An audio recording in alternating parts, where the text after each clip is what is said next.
What is up, everybody? It is Alex from Heavy New York calling from the quarantine zone again. And this time we return, I think our fifth interview now, Dino of Fear Factory. Great to talk with you again, man.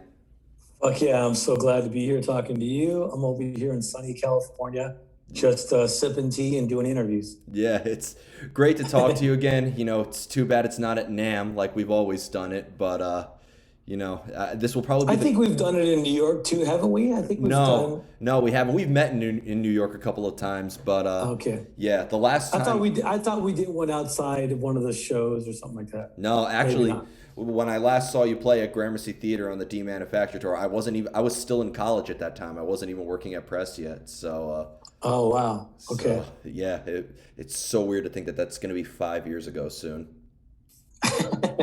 Yeah, things go by fast, especially with this COVID thing going on. It's like I'm waiting for it to all pass so I can get back out there and get to work. And Yeah. going out there and play New York again. I got to tell you that in the wake of, this pandemic and this unrest and all that, I can't stress enough on how every Fear Factory album, both Divine Heresy albums, and pretty much everything with Assassino, your albums have just so much more context now. Like, the first thing I said when, the protests and everything were happening was desensitized by the values of life. It just really... Okay, that's totally demanufactured. The first line on demanufactured. Yeah. It's funny that you mentioned that because I think the first line of this new record is "Imagine your life taken from you." That kind of like sets the concept and the pace for the record. For the whole record.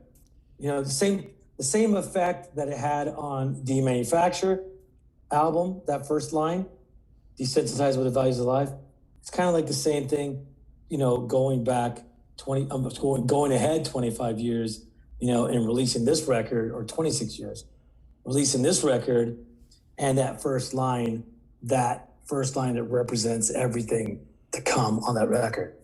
So imagine your life taking everything from you. It's kind of like the struggle that we went through just to get this record out, all the legal shit that we went through, all the battles that we went through, the divorces, the bankruptcies, all kinds of stuff, almost losing the name, you know what I mean? And then boom, we get this record out. For Disruptor's the first single. People seem to really like it.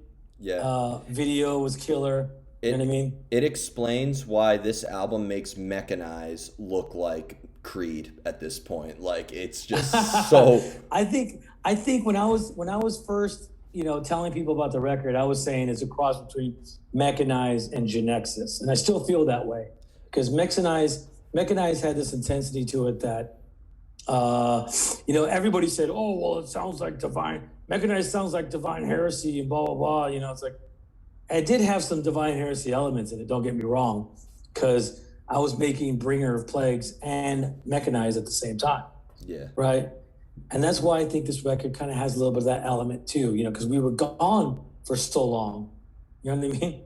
So when I came back, sometimes I always feel like every record I put out, I have to prove something. You know what I mean? So putting out that first song, Rico, that riff is like, it's an 8-string fucking banger, kind of like how Mechanize had that 8-string banger in the beginning, the title track, Mechanize, right? Yeah. And so that's kind of like how I see this record. It does have a little bit of a connection with Demanufacture, just, with the whole, man versus machine or machine versus man, the whole relationship between human and AI. Just that whole relationship is all still present on this record. Well, so when it comes to a Fear Factory album, and it's not even just with your, one reason why I've always liked interviewing you and I've always been into your career is I love artists who really have it's not just the music, but there's always a story behind it. That's why I've always liked Mastodon, but that's why I've always liked My Chemical Romance. That's why I've always liked artists who it's really just an art form. So the thing I'm looking forward to is not just a new Fear Factory album, what's it going to sound like? Is it going to have something like Digimortal? Is it going to have something like The Industrialist? But I'm also, is this concept kind of just like the sequel to Genexus? Or is this maybe a new storyline going into Fear Factory? Well, obviously each record has a little bit of, similarities, right? Because it's a relationship between human and AI. So on this record, like Recode kind of has a little bit of a Digimortal vibe to it, right? Recode, it would be about how uh, we're able to extract our memories, our consciousness, and our soul, right? And transfer it into an AI program or an automaton or whatever it is that they're creating to make it seem more human, right? So when this machine wakes up, it actually has memories. Very similar to Blade Runner. You know what I mean? Blade Runner, their newest model, thought it was human because it has memories, right? And their pupils dilated like humans did too. So it's kind of like a play on that. And that's kind of like how Digimortal was about, the whole concept. So Recode has that vibe, but somewhere in the song, they break free, right? And he gets to keep his soul. So there's that battle between, AI software and the human element, from it extracting its soul, basically. Do you feel, because because it's not just Fear Factory, but I know Brujeria, you have these whole different stories. I was watching the recent Justice show you did. I mean, those stories were insane. Like, has there ever been a time though, maybe like your personal life or your personal experiences have translated into music as well in a way, or do you just 100%, 100%. All that stuff influences me. Personal struggles, how I'm feeling, whether it's anger, piss. A lot of times you could say, oh man, he sounds pretty angry on that riff. No, it's like that riff makes me happy. You know what I mean? But yeah, a lot of it is personal things of how I'm feeling, or one of the main things is just a word. A word can really help me come up with something, right? For instance, Fuel Injected Suicide Machine. That's one of the song titles. I'm like, Fuel Injected Suicide Machine. And then the song is about the Knight Rider who was on the first Mad Max movie. I don't know if you ever saw that. I know what it's about, but I never seen the full thing. Yeah, it's one particular guy in a car and he's just destroying everything in its path. And it's kind of like the perspective of that driver, right? And it was like when I heard the title and I knew what the song was about, I was like, okay, how do I put that in a song? So that also influences me as well. So Fuel Injected Suicide Machine, it's about a car and the driver. So you kind of like want to get the perspective of the car and the driver. So the car would be obviously be the engine, right? So the riff represents that engine sound. So that's that constant, like, kind of loud purr you would get from a hot rod. You know what I mean? Yeah, it's like, and so that's what I was trying to copy, to be honest with you. And it's really interesting on just how these ideas translate to music. My favorite ending to a Fear Factory album was actually the ending of The Industrialist, because ending with that, after Disassemble, going to Religion is Flawed because Man is Flawed, like that emotional outro, it feels like, there is a machine, but like it almost like feels like the machine is grieving in a way. So I think with Fear Factory, I call it not artificial intelligence, I call it artificial emotions. There you go. That's a good one too. But like on this record, we have a song called "In the End of Line," right? And that's basically the end of the line, where you think it's a closure, but it's not necessarily a closure, because right after that it goes into the speech, similar to "Man is flawed," or "Human is flawed because man is flawed," or whatever. The religion is flawed. Yeah. That song, the outro, also is something that's reminiscent on this record as well. But it's the "Fear is the Mind Killer" speech. You know what I mean? And that's basically saying, of my way of saying, it's a metaphor, like, don't fear change, because change is coming.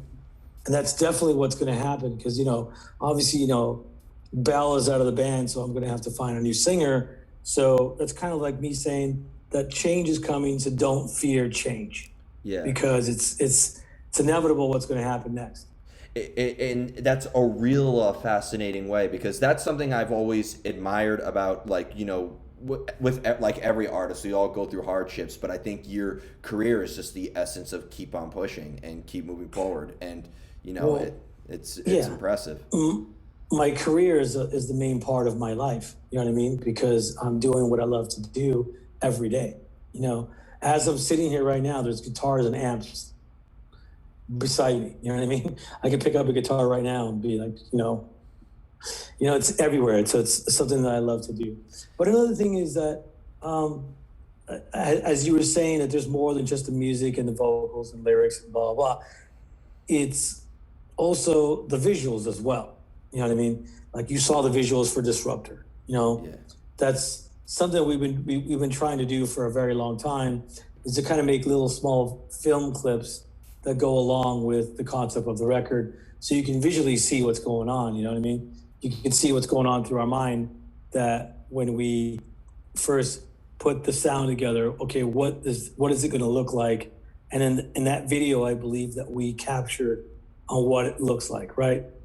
Also on the album cover, we've always made album covers that represent what we're talking about as well. For instance, on the cover of Aggression Continuum has an automaton, but the automaton, the legs are open, and it kind of represents an X, and the X is our 10th studio record. That's what it represents. So Roman numeral for 10, right? So it's our 10th studio record, and on the bottom, I think it's the right F, or if you look at it, it might be the left F, right? There's a little serial number there, and the serial number says 103190, and that was the birth of the machine. That's when we started. Yep. That's the serial number of the automaton. So that's that. And Aggression Continuum is just like that. It just means that we're going to continue with this music, the style, the story. And it also means that I'm going to continue in the future with it as well. Yeah, and I'm glad that you are pushing forward, and I look forward to seeing what comes next. When it comes to like thinking of these concepts and stuff, is there maybe almost like research that goes involved into it? Like, do you maybe like look for inspiration, or does like inspiration sometimes strike when you least expect it? Sometimes it strikes when I least expect it. Like, in other words, when I came up with the title for The Industrialist, I was watching like the History Channel, right? The History Channel, we're talking about old factories, these big manufacturing companies that made military weapons. And they call those guys the industrialists, because they were manufacturing big industrial type of machines that were used for, whatever it is, whether it's military or these gigantic military machines or tractor machines type of things. And they call those people the industrialists. And I was like, fuck, that is so fitting for a title. And that was just me watching the History Channel. Wow.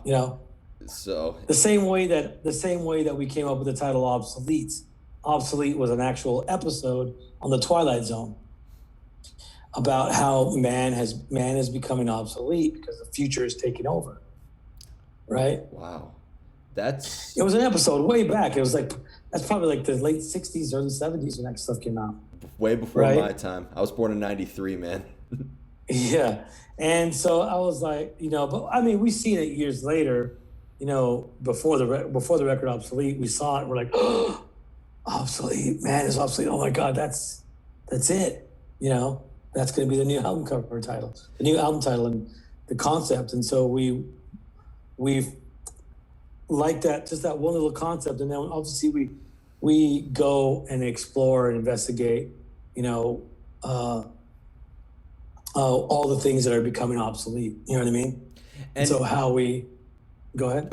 And kind of like, because obviously this determines, all these concepts determines like the vocals and what and everything like that, but like I also feel like it determines your guitar riffing style as well. Like I know when I'm listening to Brujeria or Divine Heresy or Assassino or Fear Factory, but even like just last year I was listening to Roadrunner United for the 15-year anniversary of it, and I like knew those were your songs that you were on there. So it almost seems like you took these concepts and translated them into a physical form as well, into like another language through music. Well, of course, it all influences my guitar playing. I mean, everything that a feeling can influence a riff. You know what I mean? A visual a word, influences my riffs. And I think that I think what makes me stand out is that I was able to create a style a long time ago that's very recognizable. And I got really lucky with that. And I think that's one of the benefits of success is that you're able to take what you've learned, create something new with it, and then pass it on to the next person. And hopefully that person can, be inspired to pick up a guitar, write a certain riff, and take those elements and expand on them and make their own style. To me, that's success. Yeah. Did you almost ever have to like adjust though, depending on maybe who, the drummer is or who the vocalist is? You almost, because, like some guitar players like have to, especially with Fear Factory being that both clean and aggressive vocals are very prevalent, like do you almost have to maybe like adjust the effect to fit the clean chorus and then up the distortion for the most aggressive parts? Well, most of the time I write a melodic riff for the chorus. You know what I mean? So it'd be a lot easier. A lot of times when I write music, the music is already written. So I already have the vision of how each thing should be placed, right? When it comes to vocals. So I'll write this killer ass intro, then going into this verse, right? And then going into the pre-chorus, and then going into the chorus. And usually by the time it gets to the chorus, it's something that's a little bit more melodic, right? So it's easier for a guy like Burton to come and sing on that part because he knows, okay, this is the melodic part. You know what I mean? So, but working with other musicians, sure, I've had to make adjustments jamming with other people for sure. You always do. You know what I mean? Especially jamming with other drummers. Yeah. You know what I mean? Yeah, Mike Heller Yeah. is a machine, so. Yeah, Mike Keller is a great drummer. We had him on this record. Thank God I was able to get him on this record because originally the first inclination of the album had drum programming. So when I was able to retain the rights to the trademark in July 2020, I decided, okay, now it could be called a Fear Factory record. Now I needed to make some changes because you got to realize that the record was sitting there for 3-4 years, right? And so after listening to it in 3-4 years, saying, okay, these songs are amazing. How can we make them even better? And for me, it was removing the program drums and putting in Mike Keller, who's been with us for the past 9.5 years, had him perform the live drums on the record, definitely made a big difference. Yeah. Yeah.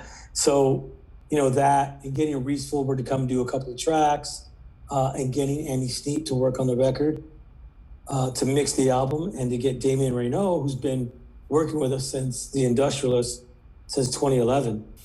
He's been working with us. He's an engineer / producer. And, getting that team back that worked on Genexus. Everybody I mentioned worked on Genexus, right?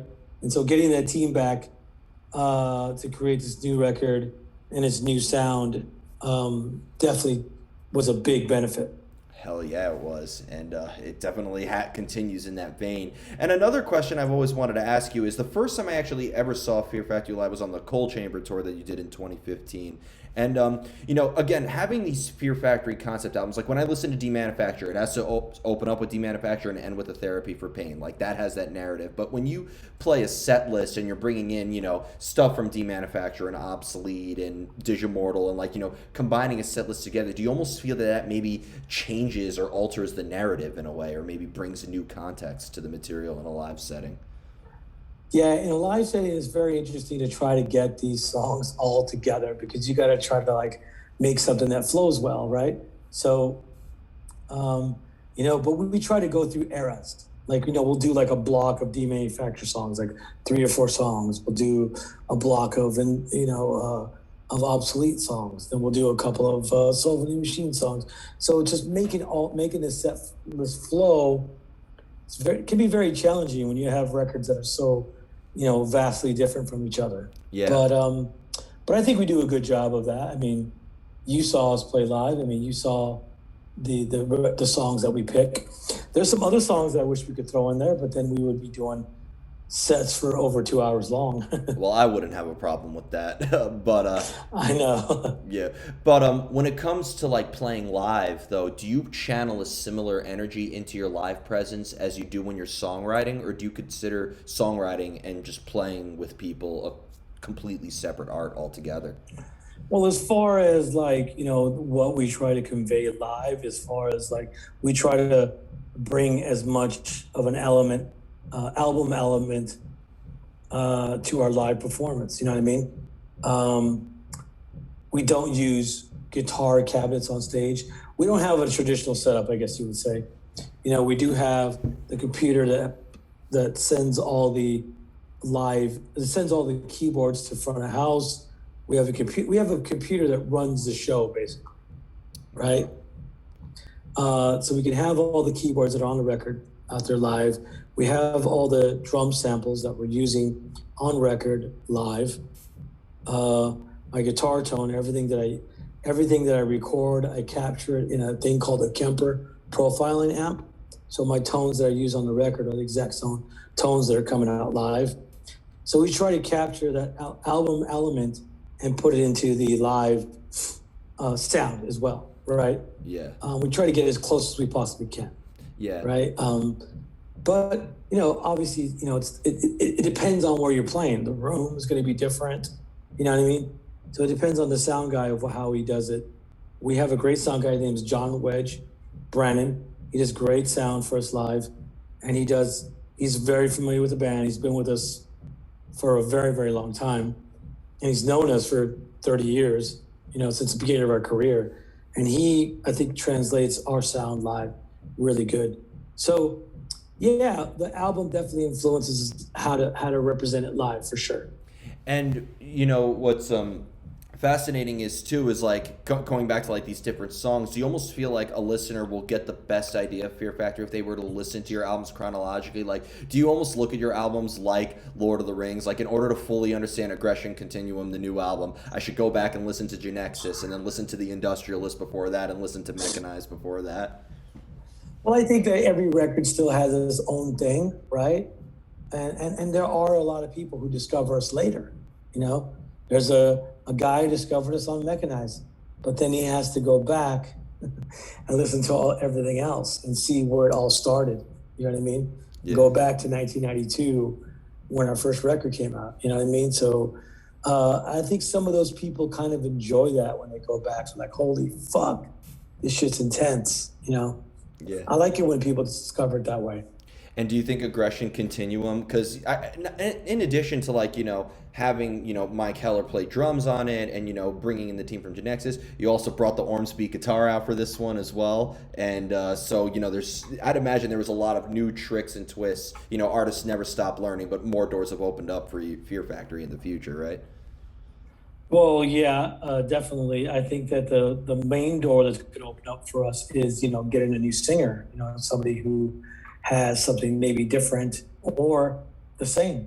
Well, no matter who we get, it's going to be something different. So it's going to be a new chapter in Fear Factory. That's going to be a new door opening up for us after this record's out.